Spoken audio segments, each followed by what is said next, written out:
Good afternoon and welcome to the February version of MCC Corporate College Training Tuesdays. We take a look this month at, my name is Jim Gertner. I am the Director of Projects and Operations at MCC Corporate College. We ask you to take a look at our website, workforceforward.com/professional development for all of our upcoming courses between now and June. They are out there posted for you to select. One of our instructors is with us today to present on a little bit of a business etiquette type of approach to how you're handling your business meetings. Cynthia Ely has presented for us on multiple etiquette type approaches. It's her business and her background. We welcome Cynthia today to present this training session called From Soup to Nuts. Without further ado, I will pass it over to Cynthia. Cynthia, welcome, and thank you for being here.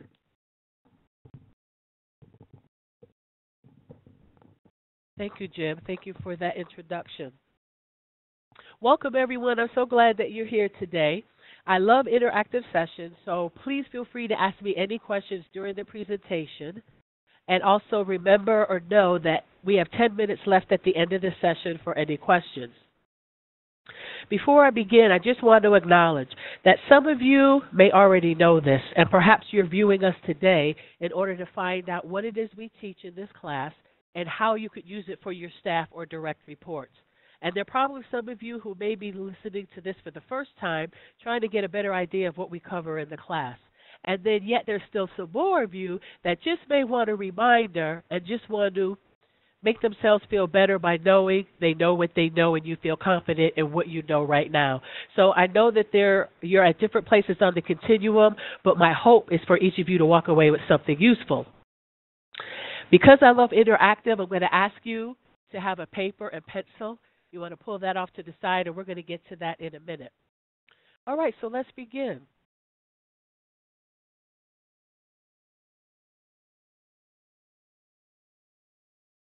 The purpose of us being here today is to provide you with an overview of our course, which actually takes place at Maxim Eastman Place. At the end of our time together, these are the things, if you don't already know them, that you will already have known. We're going to discuss the order of cutlery in a place setting. You're going to learn how to navigate a place setting. We'll talk about some table manners, do's and don'ts, and some things that are important for you to keep in mind. And then we'll just briefly go over some points why this dining etiquette stuff is so critical. If I were to ask you to list the top 5 problems you find in the workplace today, I would imagine you would find these things here. Poor table manners, so we're not eating as well as we should. Inappropriate cell phone use. Rude and disrespectful behavior. Potty mouth, and inappropriate dress.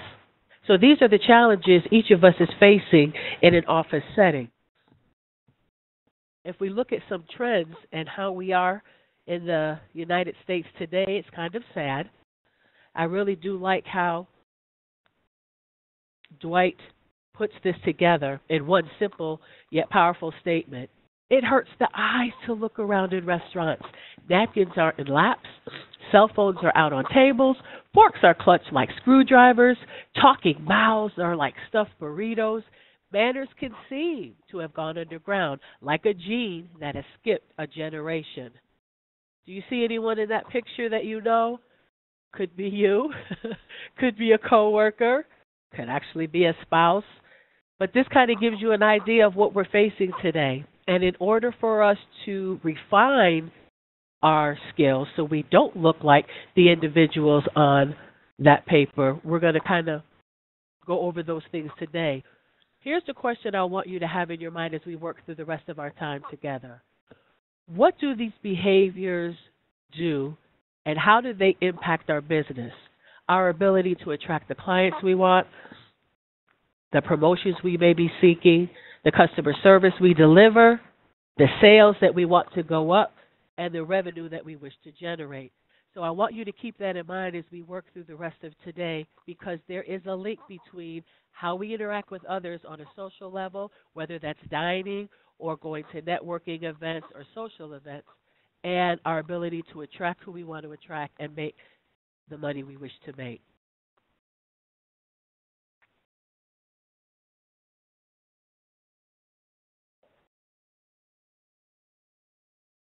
I'd like to get to the place setting. This is the first piece of what today's going to be. We're going to do 3 interactive activities, and then after that we'll do some table manners, and then we'll end with why this is all important.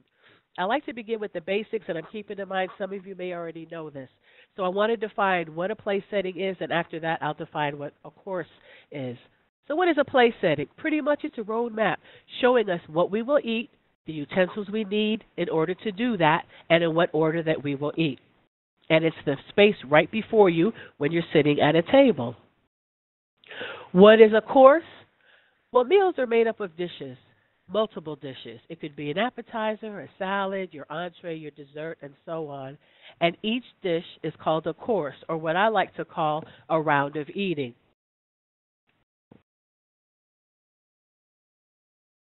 Those are the 2 basic terms you're going to need to know and understand as we progress.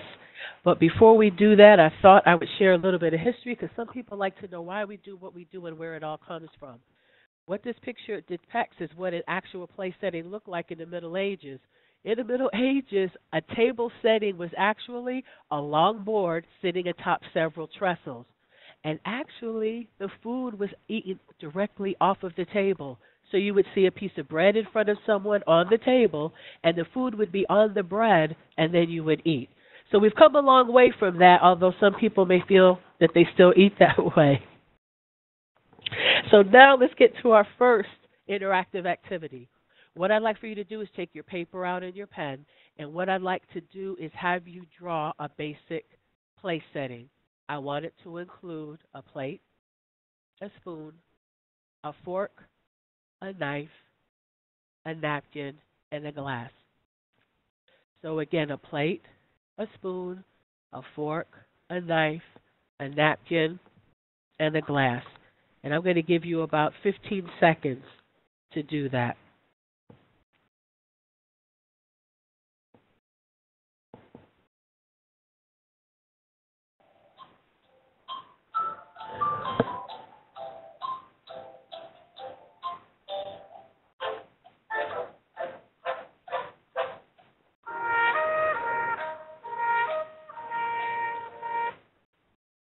Okay, pencils down. Your picture should look like this. This is just a basic place setting. It lets you know where everything belongs. You have your plate front and center. To the left, you will always have your forks, whether there's 1 or 5. To the right of the plate, you will also have your knife with the blade facing the plate. It could be 1 knife or 3 knives, but that's where they belong. To the right of the knives, you will have your spoons, whether there's 1 spoon or 3, that's the slot it occupies. In the right upper part of the place setting is where you have your glass. And then, of course, you have your napkin. Napkins are moving targets. They can either be to the left of the fork where you see it currently. It can actually rest underneath the fork, or it can actually lay across the plate. There's no right or wrong. It's just a matter of style. So there's their moving targets. All right, if you don't have any questions about that, and I don't see any, let's move to the next piece. Using another piece of paper, let's up it a little bit. How about we create a 4-course place setting? So what I'd like for you to do, jot down the 4 dishes you would like to have for your dinner. Jot them down on the paper, and what I'd like for you to do is to draw a picture of a place setting representing those 4 courses. So you have a 4-course meal. Draw a picture of what it is you've done. Each of yours will look a little different because you each are selecting different things to eat. I will share with you in a moment what mine looks like and to give you an idea of how things look in a 4-course meal place setting. All right, I'll give you 15 seconds.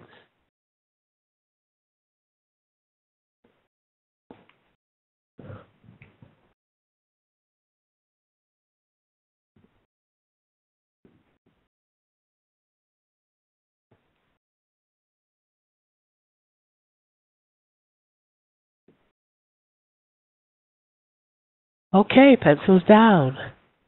Your place setting may resemble this because remember, you each selected different items. So your items you selected are going to guide what it is you put in your place setting. I'll show you this four-course dinner place setting. This is what it is that I did. And if you look, you will see that. Now, one thing I want to explain, when we're sitting at a place setting and we have to figure out which cutlery to use first, we always start from the outside and we work our way in towards the plate. And what that means is we go to the extreme right and we begin with that. So in this picture, it would be the spoon. Or we go to the extreme left, and in this picture, it would be the big fork. That is considered the outside. And then we work our way in towards the plate. So in this four-course meal, we've got the spoon first. We generally see a spoon. You know there's a soup. So my first course was a soup. It requires a spoon. From there, we work in one. Our second course would be the entree. I have a large fork and a large knife. Those are usually for the entrees. So that would be course 2. If we moved in one more position closer to the plate, we see another fork and a knife. They are smaller in size compared to the entree, which would indicate to you that is a salad fork and a salad knife. You'll see that the salad fork has a unique shape. It's shaped that way to help you keep your vegetables and lettuce on the fork. When it's straight, it easily slips off. So if you see a fork that size that kind of looks like that, it's shaped like that, you'll know definitely and right away that it's a salad fork.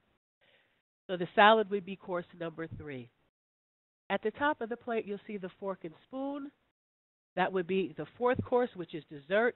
They generally are on the top, but sometimes you'll find them down on the table with the rest of the cutlery. It stays and keeps things simple and out of the way, so this generally placed to the top. So this is an example of a 4-course place setting. We have the spoon for the soup. We have entree, fork, and knife. And incidentally, if there's a fork, there's always a knife. You always pair them off. We have the salad and we have the dessert. The glass is always at the upper right corner of the place setting. You could have one glass, but you could have up to 5 glasses in a meal. You'll notice to the left above the forks there is a bread plate with a butter knife on it. That is not included in the course. It's just kind of like a weigh station, a place where food is kept. So if you need to nibble in between the courses, you're able to do so. But it's not actually part of the setting. So now that we've done this 2-course and the 4-course, let's bump it, and this will end our interactive activity. Let us now discuss a formal 6-place dinner menu. I created, I forgot I had some trivia here for those of you who like trivia. King Louis XIV, very, very important role in influencing how we eat, how we set the table. He's best known for 3 things. Having rounded knives, so he's responsible for making sure that knives are rounded instead of like spears as they were in the past. He also is responsible for the blades facing the plate. So we do that because we were influenced by him. And he's really noted for being the first person to ever provide an entire set of cutlery to each of his guests. During that time, people didn't have cutlery. People really didn't have forks yet. So they walked around with their spoon and knife from place to place because they couldn't expect people to have sets for them to use in order to eat. So a lot of mannerisms and a lot of place-setting rules really have come from France. If you see in this plate, in the picture where there is a plate and some cutlery, if this was an actual place setting, those knives would be facing the opposite direction. The blades would indeed be facing the plate. When you look at the spoons and forks, you see that they're turned over. That would be the French way of indicating that you were finished. We generally have our faces, the fork facing up with the knife next to it at the 4 o'clock position. In France, the fork or the spoon would be turned over with the knife next to it in the 4 o'clock position. So that's just a little information for those of you that like to know why we do what we do. All right, now we get to the exciting menu. So now this is the last interactive activity, I promise. Let's do a 6-course formal dinner. Here's the menu I created. We have oysters on the half shell, vichyssoise. For our soup, we have sea bass and light garlic sauce. That's followed by a breast of duck. We have our salad to clean the palate and to prepare us for that creme brulee, which is going to be an awesome dessert. This is the order of the menu. This is what it is that we're eating. So what I want you to do, and you've got 30 seconds to do it, is to draw a picture of a place setting, making sure it includes everything you need in order to navigate this menu. So I'll give you 30 seconds.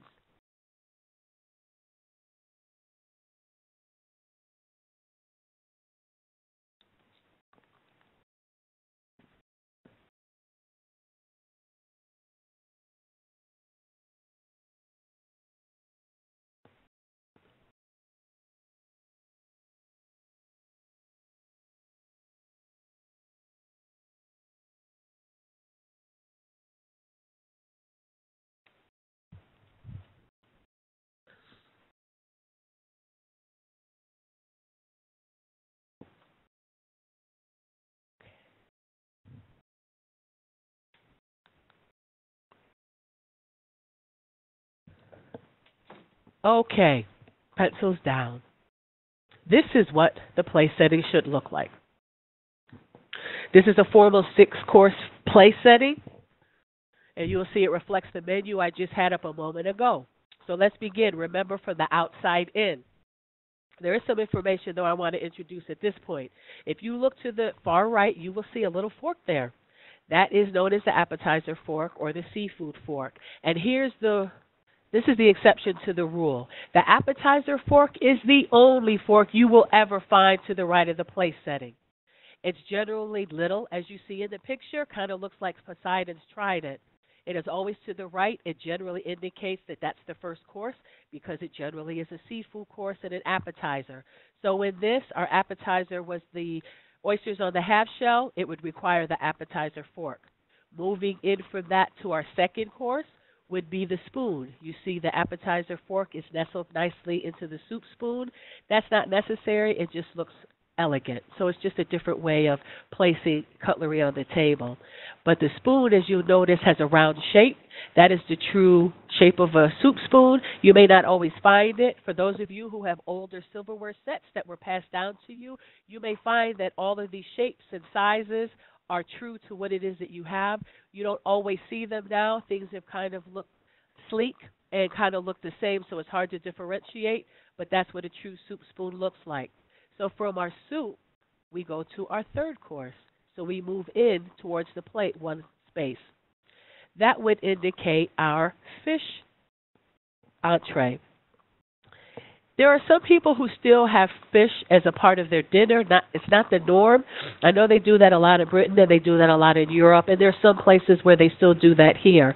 But what I do want to point out to you, you would know that it is the fish fork and the fish knife because you will see that they're shaped differently. The fish knife has a uniquely shaped tip. It is pointed and it's used with the flicking, a gentle flicking of the wrist. It's used to take bones out of the fish. So if you see a knife that looks that way, you should instinctively know, okay, that looks like a fish knife, so this would be the fish entree. From our fish entree, which is our third course, we move in yet again closer to the plate, and you will see a larger fork and a larger knife. Remember, the large fork and large knife generally indicates that that's our main course or our entree.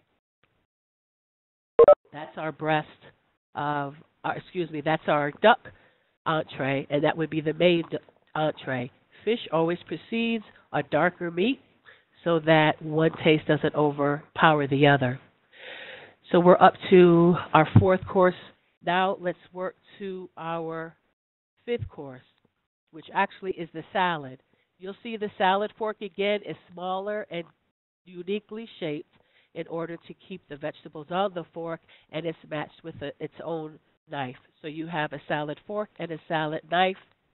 And from there, we go to the last course, which is the dessert fork and the dessert spoon at the top of the plate.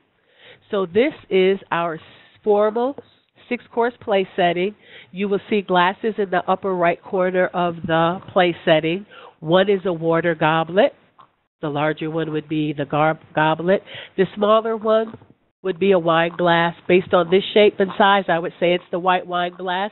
But in a 6-course meal, you can have up to As I said before, about 5 different beverage glasses.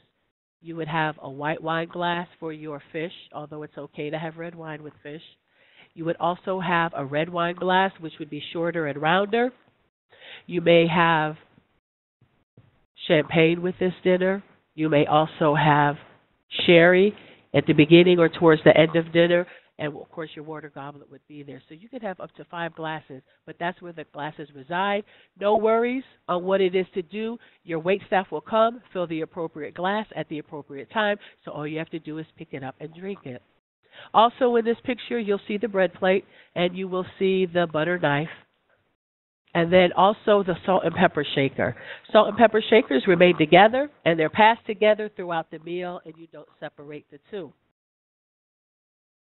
So there's your second course, 4-course and 6-course meals, and your napkin is on the plate. Remember, that's a movie target. It could be wherever it is, and it would be in its nice place. So it's up to your style where you would like to put the napkin.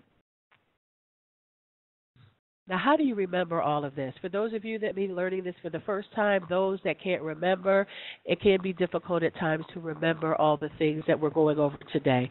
So I thought I'd create some memorable acronyms to kind of help you get through the meal. These are the 2 that I think will work the best and be the easiest to remember. And this one is called forks. And what it does is it just helps to remind you in what order you will find your cutlery from left to right. So the F would be for the fork. The O would be for the plate. R is to make the word forks, or else it would read fox, and that doesn't sound very nice. K is for your knives, and S is for your spoons. So if you have to set the table, or if you are putting together a business luncheon, a business dinner, or hiring someone to do it, who most likely will know this, but in the event they do not, you at least will be able to know that everything is done properly and everything is in its place. So forks will, again, remind you the order of your cutlery in the place setting from left to right.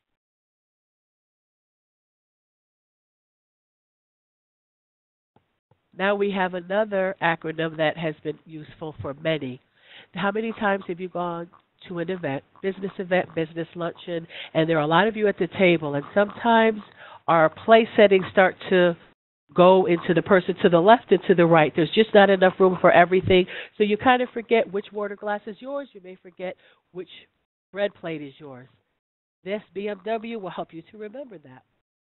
So in front of you, you just have to remember bread is to your left, upper left. Your meal is in front of you, and the water is to your right. So when you're in front of your place setting, you'll know which bread is yours, you will know which water is yours, and hopefully your neighbors will as well. So why are place settings important, or why is dining etiquette important to business? It's important, well, place settings in particular. If you're hosting a dining event, you want to make sure everything is done properly. Also, secondly, our dining skills, whether we realize this or not, really reflect our background, our grooming, and our social experience. How we eat and how we socially interact with others gives others a view on who it is we are as individuals. So I have some more questions I want to ask you. Think of yourself eating. Think of yourself out doing business with a client. Are you projecting the image you wish to project? Are you being received in the manner you wish to be received? And again, how do those affect promotion, the type of client you wish to attract, and the revenue that you're seeking to bring in? So that's why all of this is important. Place settings are directly related to being able to do things properly. Dining manners in general help to portray who it is you are and to reflect your refinement, your culture, and your competence as well. So now that we've done that, I'd like to move on to table manners. I just have a few things you probably already know and some things to avoid. Posture is very important at the table. Always mind your posture. I teach people to think of a cat being in their lap. If you sit at the table and think, cat in my lap, mouse at my back, it will help you to sit erect with your chin up and shoulders back. So if you have a cat in your lap, and you bend over and you're leaning over the table with your elbows on the table, you're going to squish the cat. It's going to run. It's going to dig its claws into you. That's something we don't want to do. If we were to lay back in our chair, so our back is actually in the back of the chair, we would squish the mouse, which isn't pleasant either. So if you remember cat in the lap, mouse at the back, it will help you maintain your posture throughout the whole meal. And if you don't have nice posture, it's just something you want to begin practicing at home. Spooning soup, some things to keep in mind. Spoon your soup away from you. And also, if you're getting that last spoonful of soup, tilt your soup bowl away from you. Will the world blow up if you happen to tip it towards you or spoon towards you? No, but this would be a proper way to do it. But as long as you're comfortable in what you're doing and you're not making a mess, it is okay. When you're eating your bread, just some things to remember. You want to break the bread with your fingers, and you only want to break a bite at a time. So you don't want to break your roll up into 5 different pieces. You do it each time you decide that you want a piece of bread, and you won't use a knife to do that. For those of you that like to soak up your gravy at home, it's okay for you to use hold the bread in your hands and scoop it up. But when we're out and we're at business functions and we're putting our best foot forward, we want to have the bread at the end of a fork and soak it up and then eat it that way. If we are eating soup, if we're having tea or coffee or a dessert and we're using a spoon, once we've used that spoon, we always place it on the dish. So if your soup comes out on a soup dish, you're going to lay your spoon on the soup dish.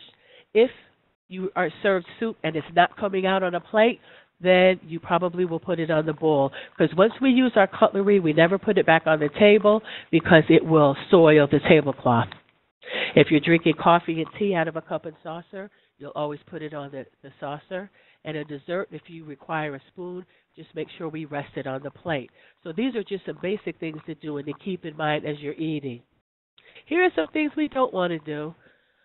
Well, actually, I'm sorry. That'll be the next slide. This slide is just giving you some tips on what to do if you're having a business meeting, whether it's lunch or over dinner. Here are some quick things to do to make that time with that person go smoothly and not to run into any problems.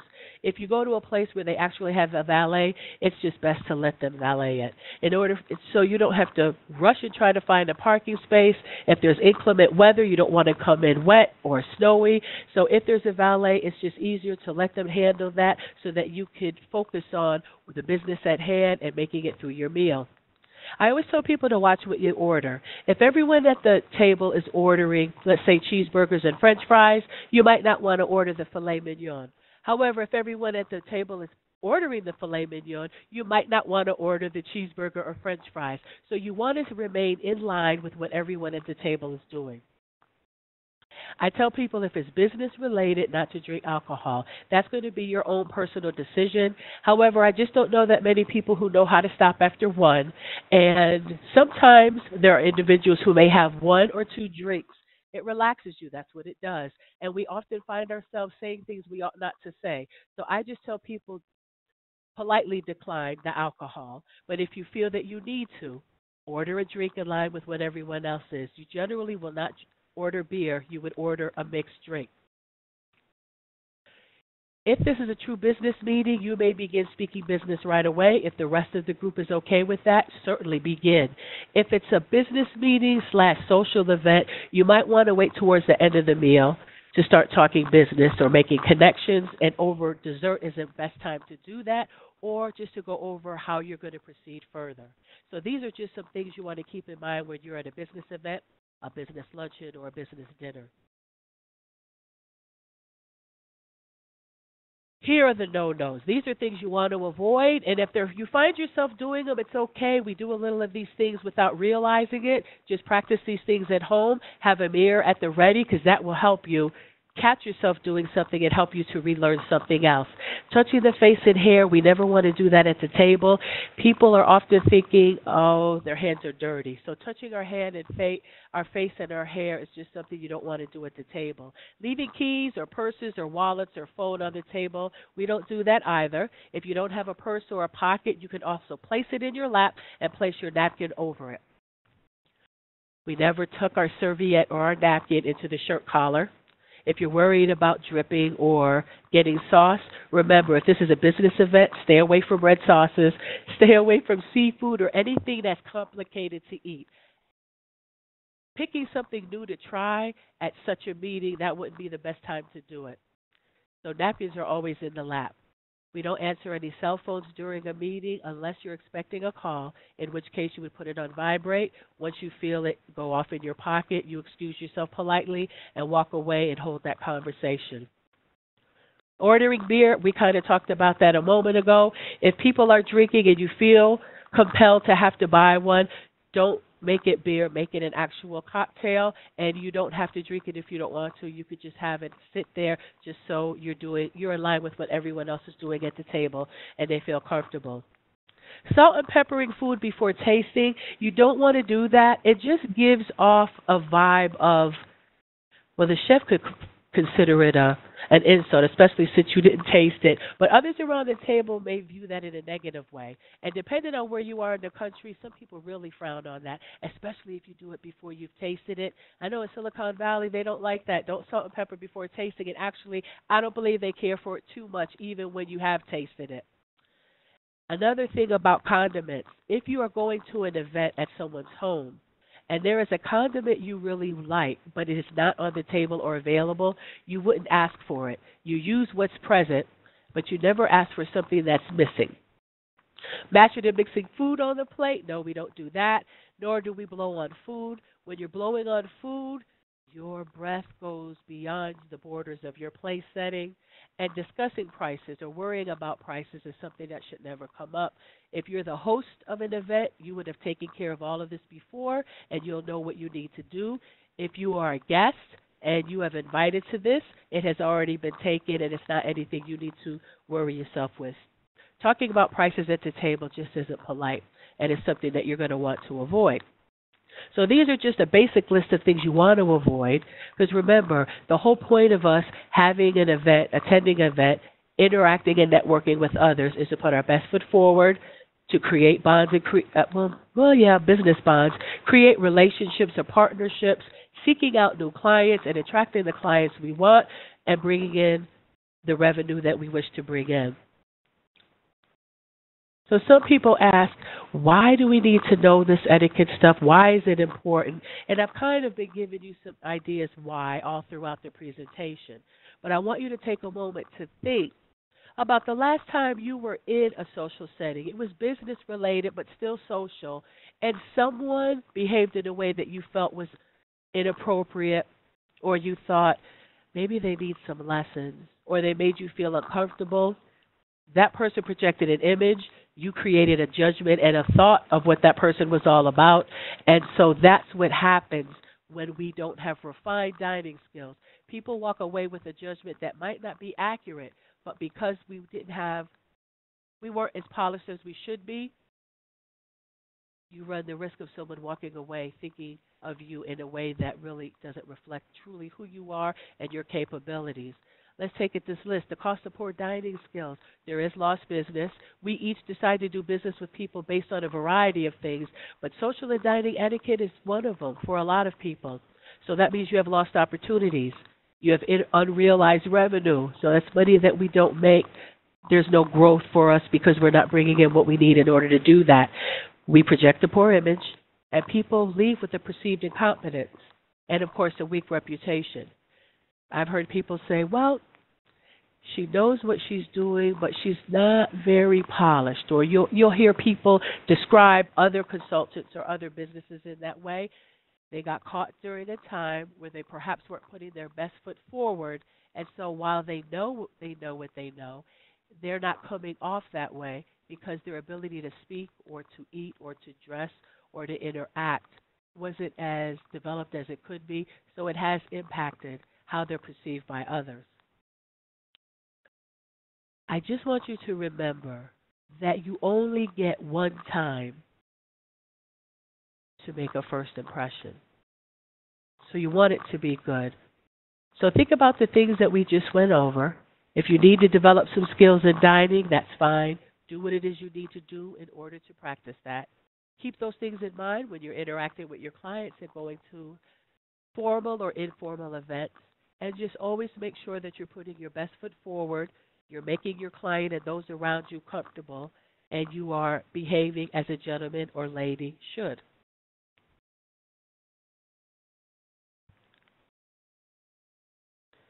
If you have any questions, I can entertain them now.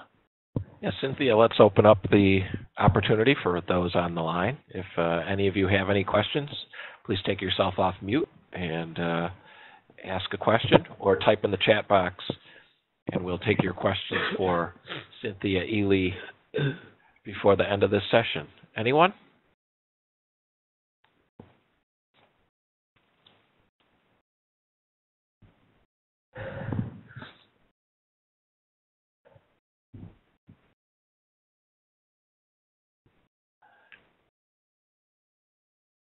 Well, Cynthia, seeing no questions right now, why don't you talk about the session that you are providing for MCC Corporate College, and hopefully we'll have some folks attend our dining etiquette class.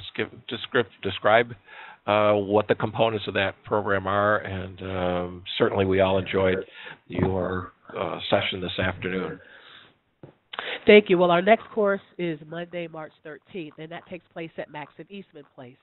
What I do is I create a 3-course meal, and you'll hear a little bit of what I covered today, but then we get a little more in depth. There are things that I'll have on the table that I didn't cover today, so we're learning how to navigate a place setting.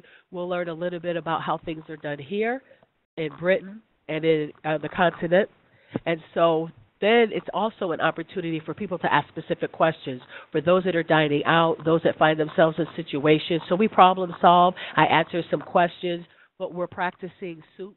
Depending on what the menu is, I don't decide until the last minute because I like to see what they have at hand. But it really is a in-the-moment learning where we're eating through each of the courses. We're learning how to hold cutlery, how to use them properly. I'm coaching, so what I see going on at the table, I may say, remember we have elbows off the table. What do we do with our napkin? How do we pass food from the left to the right? So it's a more in-depth tutorial, and I'm teaching every step of the way, but we get to eat. It's fun, and you can ask whatever questions that you have and get any kind of coaching that you would like. So Max of Eastman Place, if you haven't gone there, it's very nice. We have a private room. The food is excellent. The ambiance is great. And I always look forward to meeting new people and finding out what challenges are out there or what people like to know. So that's what we're looking forward on March 13th. Come. Bring a friend. It's a nice evening. You may learn something along the way. And I certainly hope that you were able to take away something from today's session. Fantastic, Cynthia. Thank you very much. Those of you who are interested in our dining etiquette class that Cynthia will be leading on Monday, March 13th, you can register at www.workforceforward.com/professional development, and you'll find the dining etiquette and type that in our search box and be able to register for class right online. Cynthia, thank you again very much for the session today, all of you for joining us today. We look forward to seeing you next month with our next Training Tuesday session. Thank you. MCC Corporate College. Thanks, Cynthia. Thank you. Have a great day. Thanks, everyone.